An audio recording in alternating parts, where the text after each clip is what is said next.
ನಮ್ಮ ಮುನ್ನತ್ತ ಅವರು ಬಹಳ ಚೆನ್ನಾಗಿ ಒಳ್ಳೆ ಫಸ್ಟ್ ಕ್ಲಾಸ್ ಸ್ಟೋರಿ ಎಲ್ಲ ಚೆನ್ನಾಗಿ ಹೇಳಿದ್ದಾರೆ. ಬಹಳ ಸಂತೋಷ.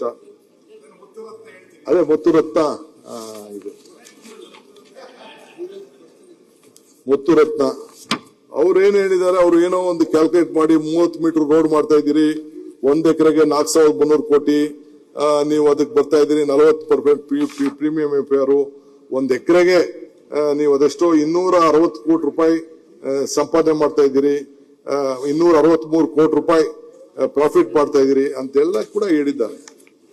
ನನಗೆ ಅರ್ಥ ಆಗ್ಲಿಲ್ಲ, ಮುನ್ನರತ್ನ ಅವರು ಹೇಳಿದ್ದು ಅರ್ಥ ಆಗ್ಲಿಲ್ಲ. ಅವರೆಲ್ಲ ಕೆಲವೆಲ್ಲ ಹೊಸದಾಗಿ ಏನೋ ಹೇಳಿದ್ರು. ಮುನ್ನರತ್ನ ಹಿಸ್ಟ್ರಿ ನಾನೇನು ಹೇಳ್ಬೇಕಾದಿಲ್ಲ. ಮುನ್ನರತ್ನ ನನಗೂ ಗೊತ್ತಿದೆ. I know him last 45 years ಗೊತ್ತಿದೆ. ನಂಗೆ ಸದ್ಯ ಏನೋ ಬೈ ಗಾಡ್ ವಿಲಿಂಗ್ಲಿ ಸದ್ಯ ಎಲ್ಲಿರ್ಬೇಕು ಅಲ್ಲಿದ್ದಾರೆ. ನೀವು ಹೆಂಗ್ ಡೈಜೆಸ್ಟ್ ಮಾಡ್ಕೊಳ್ತೀರೋ ಮಾಡ್ಕೊಳ್ಳಿ. ಮುನ್ನರತ್ನ ಬಂದಿರು ನನ್ನ ಹತ್ರ, ಬಂದು ಪಾಪ ಅವ್ರ ಅನೇಕ ನೋವುಗಳೆಲ್ಲ ಹೇಳ್ಕೊಂಡ್ರು.